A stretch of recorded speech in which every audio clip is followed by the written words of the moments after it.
What's going on, collectors? I have a bunch of comic books to talk about today.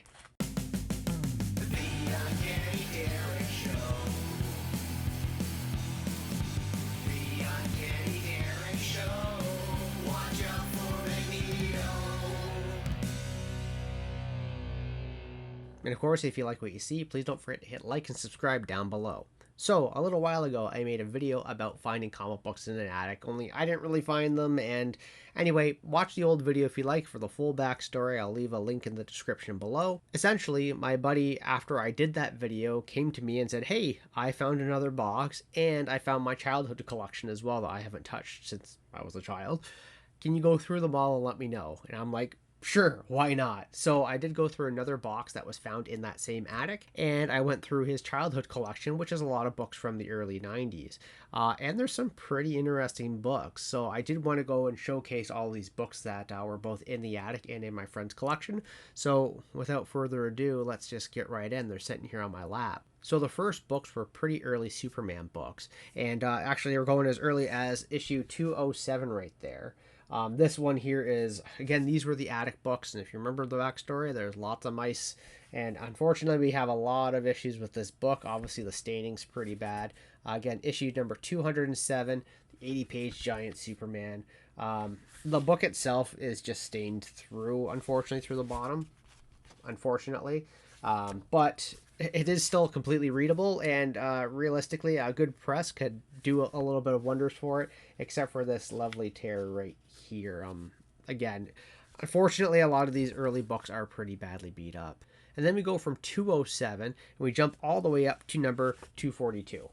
And that's the duel that destroyed the Earth. I can only assume it, like, you guys know I'm not a Superman or DC fan. I don't know what's happening here. This is what, Superman and Bizarro maybe, but that doesn't look like Bizarro. Regardless, it's a really cool cover. I love that the whole city is being destroyed below. What I don't love is that chew that maybe you can't really see it too well. If I flip it over, you can definitely see it. Lots of chew from the mice on it. Don't worry, I washed my hands before, and I will be doing it after this video. But there's issue 242. And this one I absolutely adore. It is issue 252, and the reason why I adore it is it has a Neil Adams wraparound cover. And this is just wonderful. If you look at the front, like obviously you got all the heroes there flying, and the wraparound, if I flip it around, there's everything going on in the back. So really awesome wraparound cover. I don't want to open it and show you guys it, because if you look at the spine here, you'll see that it is pretty beat up all the way across. So folding it open to show you is running a risk. But the book itself is actually in pretty decent condition. This is probably the best out of all the books that were in the attic books. This is probably the most expensive one out of it, but it's really not that expensive. So because of the condition of it, this I graded this probably at like a 2.5, 2.5 as we say. But it, you know, I looked at my comic shop and a few other eBays for prices, and it's around $20. So that's decent, right? I don't know. Yeah, but really awesome Neil Adams cover, and unfortunately the only Neil Adams book that I am coming across. And next up, we just have another two books that are side by side. There's issue number 259 with this adorable cover. I don't know what's happening. The little kid with the crutch that is shooting Superman. The kid who knocked out Superman. I don't know what's going on in the story, but sure, whatever. There's just a kid beating up Superman, I guess, with his crutches. Weird stuff. And then there's issue number 260 here as well. In case the last issue wasn't weird enough, here's a guy fighting an eagle and shooting their flaming sword at Superman. I'm sure there's somebody who's a fan of Superman that can tell me in the comments what the heck's going on here. And then we have a host of early 70s World's Finest, all in somewhat of an order. So there's issue 215. And that I graded around a 4.0. Here's 217. That has lovely chew in the corner. I don't know. It's just a weird robot kind of cover. Oh, it's Metamorpho. Never mind. That's not a robot. He has a robot arm, though, because, you know, he can metamorph. So I know who Metamorpho is. He metamorph a corner in this book. We also have issue 220 with another lovely chew. That is what's going on there. Again, I don't know if that's supposed to be Metamorpho or if that was supposed to be like a poor man's Swamp Thing. I don't... Again, I didn't read it. Somebody tell me who this is supposed to be. Is it Metamorpho? And then I also have issue 221. And there's the battle of Superman versus Batman. This is actually probably the best copy of the World's Finest that were there. This has to be, I think I graded around a 4. Like they're mostly off white to white pages on this, surprisingly, but the cover is stained and there's not really any chew, but it needs a good pressing clean. So there's number 221, and then there's 222. And when I initially saw this, because of the color scheme and the ground over here, I immediately was like, is this a Frank Frazetta cover? And then no, it's not at all, actually. Just my first glance was, oh, Frank Frazetta. No, it's not. So that's the end of the World Finest there. And then this last book, it's a Charlton book. It was in with my friend's collection, but this is obviously from the 70s, and my friend wasn't like, this should have been with the other books. I think he may have grabbed it from his dad and put it in the books, but that's The Ghost of Dr. Graves. Absolutely weird cover. I don't know what's going on with this face here, but yeah, just still Charlton horror. This is what, 1973. So yeah, The Many Ghosts of Dr. Graves. Never really heard of this series, to be honest with you, but there it is. But now let's get to my friend's collection. So in the 90s, this was a lot of fun stuff. I do remember a lot of these books myself, but he must have read them and then like just stored them away, because a lot of them are in pretty good condition, and that serves these books very well if he ever does want to sell them. So first off, we actually have an Amazing Spider-Man series, and these were Canadian books. So he has like 10 copies of this Amazing Spider-Man Skating on Thin Ice #1, and you'll see Edmonton Oilers there as the hockey team, and I'll talk about these books in a second. There's issue #2, Amazing Spider-Man Double Trouble. #3, at the Toronto Blue Jays. What's that say? Hit and Run. Oh, I thought there was like a S being covered there. Interesting. And then #4 there, I had a lot of these growing up. This is issue 4, Chaos in Calgary, at the big stampede going on there. And so these 4 issues here were actually pretty popular in the 90s in Canada. I think everybody and their mother had one of these books, because they came in box. I think I remember getting mine at Sears, if I'm not mistaken.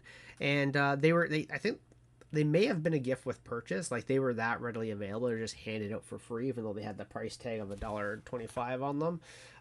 But yeah, there's a lot of these books that exist in Canada, and I know in the States they're kind of a hot commodity because they're just unique for Canada here. They also have little ads here based on the government of Canada on the back. Don't do drugs and all that fun stuff. Yeah, it was very interesting to see these books. And again, he has like a ton of copies of #1 because these were just so readily available when they came out. So, yeah, fun books to come across again. Another great #1 that he had in his collection. Oh my God, West Coast Avengers #1. Oh man, this book is yellowed and has a huge spine roll, like huge spine roll. Even in mint condition, this book is not too great, but it's the West Coast Avengers. There's the greatest team of all. I mean, when it comes to Avengers, this is obviously the first group that comes to mind, the West Coast. He also had one of the best books he ever could have had, because now he can retire with this book. Can you guys believe that this was in the collection? This next book is one that I remember buying it at the dollar store because it was worth $1. And this was in the early 2000s. Then I donated a bunch of comic books. This one went with it. And for some inexplicit reason, this book is still a ton of money, even though it still should only be worth $1. But, the market decides things. It's Venom Lethal Protector. And this is honestly in like near mint condition. Like this, if I were to grade this has to be in like the 9.6 range, because there's just a couple little nicks on it but there's a 9.6 in my opinion of Venom Lethal Protector #1. And we have a lot more hollow Spider-Man coming your way. So there's Amazing Spider-Man #375, and all of these Spider-Man books are incredibly graded. Like they're almost in an immaculate condition. Like this here, I think I would have graded it. I have my notes right here actually. Why don't I just read that? A 9.6 again. It's a great looking book, lovely 90s foil. And speaking of foils, he must have went out and collected every single one of these foils that came out. So we have Web of Spider-Man foil, we have the Amazing Spider-Man foil, we have the Spectacular Spider-Man foil, and we also have the traditional Spider-Man foil. So Spider-Man Volume 1 there. So all of these are in near mint conditions as well, but we have the full gamut of, well, foil, hologram, whatever you want to call them. These books here, there's a full version of all of this stuff kicking around. Like, can you, wow, so flashy, so 90s. Speaking of 90s, let's talk 2099. Yeah, that worked, right? Spider-Man 2099. This was kind of bittersweet to see because obviously Peter David had passed away recently. This is a near mint copy of this book as well. Yeah, man, I miss Peter David, guys. One of the other neat books that came across here was What Does.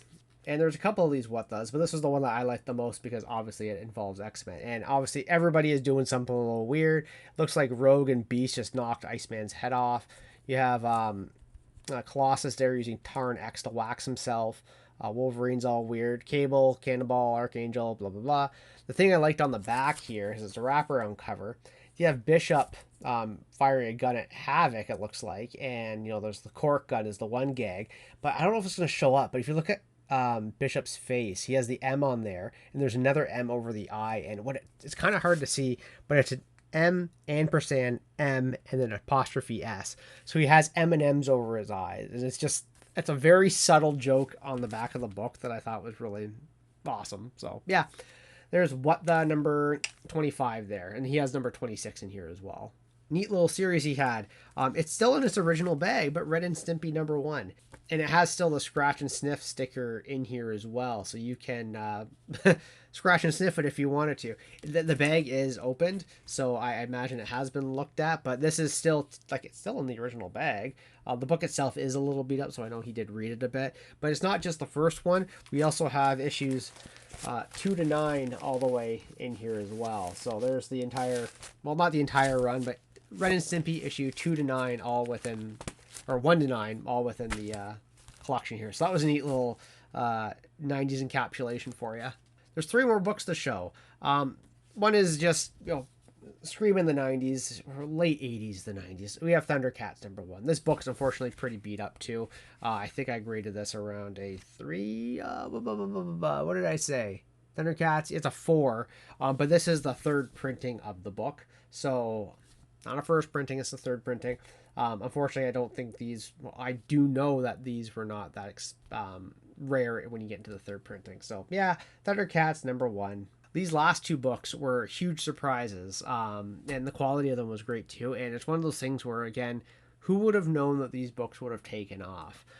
So the first issue and the first appearance of this character is outside of the series in their own one-shot, and then there was a mini-series, and then I think another mini-series, and the actual series itself. It's our favorite blue Sega Genesis character, Sonic the Hedgehog. And so Sonic the Hedgehog, this is number 0, and he also had number 1. And so these are the big books in the collection, surprisingly. When I started looking at the pricing for it, it's actually difficult to find the pricing. But this is Sonic the Hedgehog number 0, and it's a newsstand edition. This, I think, rated around an 8 because there's quite a bit of... The cover needs to be cleaned. It's a little stained. I think a deacidification could clean it up a bit. It is a white cover. It's hard to really show exactly what's going on there. But this is, the first Sonic the Hedgehog series. And I think this one here is the first appearance of Tails as well. If it's not, it's definitely this guy here. But this is a big book for him to have, as is the next one. Both of these books, this is the direct edition version of number 1. But these books here, from what I saw, and this here grades at I would say a 9.4. Both of them would easily be over the $100 mark. Both of these books, which is insane to me because it's, in my opinion, it's Sonic the Hedgehog, right? But Sonic the Hedgehog is one of those things where nostalgia definitely brings back and jacks up the prices. And so I learned a lot from going through the collection and looking in these books of, but also he ended up going away with a big of a steal here with these 2 books. Absolutely fascinating to have both of these in the collection. And he did have a lot more books that were in the collection, but, I'm only picking out the notable ones. There was, Silver Sables number 1 and Punisher Warzone number 1, but these are all a couple dollar books. But that was the majority of the collection. I had a lot of Archie I could have shown you all, but again, they're all 60s and 70s Archie, and they're all really low-grade, mouse-dropping type books. But that is it for the Attic collection. I don't think there's going to be any more books coming my way based on that. Maybe I'll have another friend who finds books in an attic. I don't know. It's Canada. That stuff doesn't usually happen that often. But yeah, if you guys like what you see, let me know. Hit like and subscribe down below. Leave a little comment. Let me know if you could explain any of the DC books to me. That would be wonderful. And I'll see you guys in the next video. Thanks so much for watching.